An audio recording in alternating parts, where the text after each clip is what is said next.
안녕하세요. 닥터 눈코익 성형외과 전문의 정현익입니다.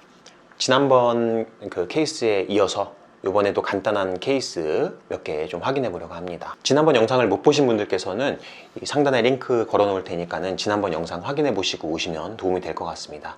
이번에는 바로 케이스로 넘어가 보도록 하겠습니다.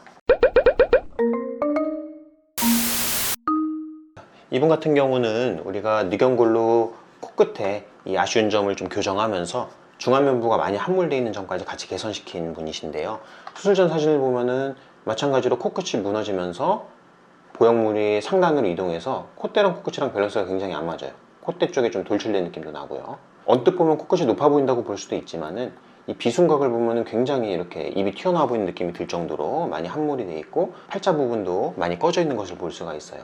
이런 경우 우리가 늑연골로 코끝의 지지구조를 만들면서 이 늑연골 조각들을 활용을 해서 이 팔자 쪽이나 이 비순각 쪽에 고양이 수술, 귀족 수술을 병행하게 되면은 이 중안면이 돌출되면서 굉장히 세련된 느낌을 낼 수가 있어요. 이렇게 수술하게 되면은 막상 코의 높이만 봤을 때는 이 바닥 대비 높이가 많이 높아지지 않은 느낌을 보이기도 하는데요. 실제 높아진 양을 보면은 이 코끝하고 입술하고 위치 관계를 봤을 때 굉장히 많이 전방으로 이동되어 있는 걸 볼 수가 있는데 전체적인 느낌은 굉장히 자연스러워요. 그리고 코만 놓고 봤을 때 콧대의 높이를 비슷하게 유지했음에도 불구하고 코끝이 높아지면서 콧대 라인을 부드럽게 연결을 시켜주니까는 굉장히 자연스러운 느낌의 코가 완성이 됐죠. 코 수술과 중안면 조직 이식 수술을 병행하면서 이 중안면 돌출되는 효과를 내게 되면은 마치 양악 수술한 것처럼 얼굴이 전체적으로 좀 볼록한 느낌의 매력적인 여성의 얼굴형으로 교정도 가능하기 때문에 양악 수술을 고민하지만 그렇게 심하지 않은 케이스의 경우에는 이 코 수술과 중안면 수술만으로도 충분한 교정 효과를 낼 수도 있습니다. 그리고 다음 케이스 보시겠습니다. 이분은 이전에 수술해서 굉장히 높은 목표를 갖고선 콧대와 코끝을 많이 높였던 분인데 수술 후에 변형이 생기면서 코끝이 많이 떨어지고 콧대 높이에 좀 아쉬움을 가지고 있는 분이셔서 추가적인 수술을 하려고 내원을 하셨어요. 이 측면을 보면은 사실 수술 전에 콧대가 엄청나게 낮으셨던 분이에요. 이 수술 전 사진에서도 콧대의 보형물 높이가 거의 6mm에 가까울 정도로 굉장히 높은 보형물이 들어가 있었고 그 콧대 높이에 비해서 코끝이 살짝 들리고 좀 낮은 이런 밸런스를 띠므로써 코가 이런 반버섯 느낌의 라인을 이루고 있지만은 아름답지는 않은 뭔가 좀 부자연스러운 느낌이에요.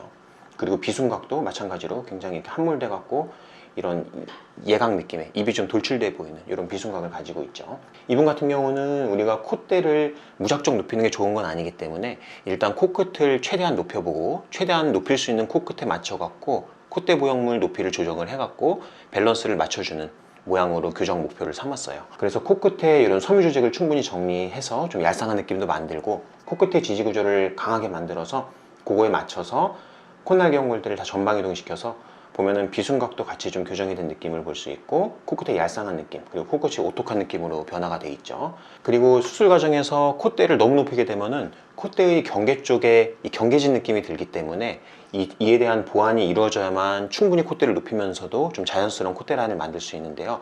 이분 같은 경우는 그런 이유로 늑연골을 채취하는 과정에서 연골막과 근막을 활용을 해서 이 경계 지점에 조직 이식이 들어갔어요. 그래서 수술 전보다 콧대를 더 높였음에도 불구하고 콧대가 경계져 보이는 느낌은 보이지 않고 굉장히 자연스러운 라인을 만들고 있는 것을 확인할 수가 있습니다.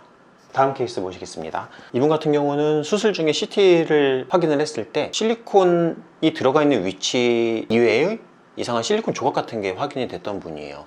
최근에 이런 일들이 많이 벌어지고 있어요. 환자분들이 코끝을 충분히 높이기를 원하는데 이 재료가 충분치 않고 코끝 높이를 자기 조직만 갖고 만들기 어렵다 보니까는 실리콘 조각을 활용을 해서 코끝을 무리하게 높이는 분들이 있어요. 근데 그렇게 높이게 되면은 아무래도 장기적으로는 변형을 일으킬 수밖에 없어요. 이분 같은 경우도 코끝이 많이 떨어졌고 그런 변형이 유발되면서 코 끝의 위치가 살짝 오른쪽으로 좀 틀어져 있는 것을 볼 수가 있어요. 수술 목표는 이 코끝 밸런스 맞춰주면서 이 중심선을 맞춰주는 걸 목표로 삼았고요. 구멍이 약간 찌그러져 있는 느낌 그리고 퍼져 있는 느낌 그리고 코끝의 축이 살짝 우측으로 돌아가 있는 느낌이 수술 후 사진을 보면은 얼굴 축에 맞춰 갖고 개선되어 있는 것을 확인할 수가 있습니다. 그리고 측면 모습을 보면은 이 비순각 쪽을 주의 깊게 봐야 되는데 전체적인 느낌은 어떻게 보면은 크게 변하지 않은 걸로 느낄 수도 있어요. 근데 사실은 전체적으로 높이가 많이 변하시는 분입니다. 입이 튀어나와 보이는 느낌을 보면은 수술 후에는 이 비순각이 90도에 가까운 느낌으로 커져 있는 것을 확인할 수가 있는데요. 그만큼 이 코의 바닥에 위치하는 조직들이 전방으로 이동했다는 이야기예요. 전체적인 얼굴형은 수술 전후를 비교해 보면은 앞으로 볼록한 느낌으로 이렇게 아름다운 형을 이루고 있고요. 콧대 라인도 수술 전을 보면은 콧대 코끝의 밸런스가 무너지면서 콧대는 오히려 너무 높은 느낌, 그리고 코끝으로 갈수록 살짝 좀 떨어지는 느낌이 들어서 약간 부리 같은 이런 모양을 띠는 것을 확인할 수 있는데요. 수술 후에는 콧대 시작점을 살짝 좀 낮춰주면서 떨어져 있는 코끝을 살짝 들어줌으로써 아름다운 콧대 라인을 만들어주고 콧대 코끝의 밸런스를 좀 맞춰주는 분이에요. 그래서 수술 후 전반적인 느낌이 굉장히 자연스럽고 뭔가 세련된 아름다운 느낌을 띠게 변한 것을 확인할 수가 있습니다. 이렇게 간단한 케이스는 어떻게 보면은 굳이 늑연골을 써야 되나 이렇게 생각하실 수도 있어요. 하지만 이 늑연골 수술 전후 케이스 사진을 비교해 보시면은 눈에 띄는 확연한 변화가 이제 생겼음을 확인할 수가 있습니다.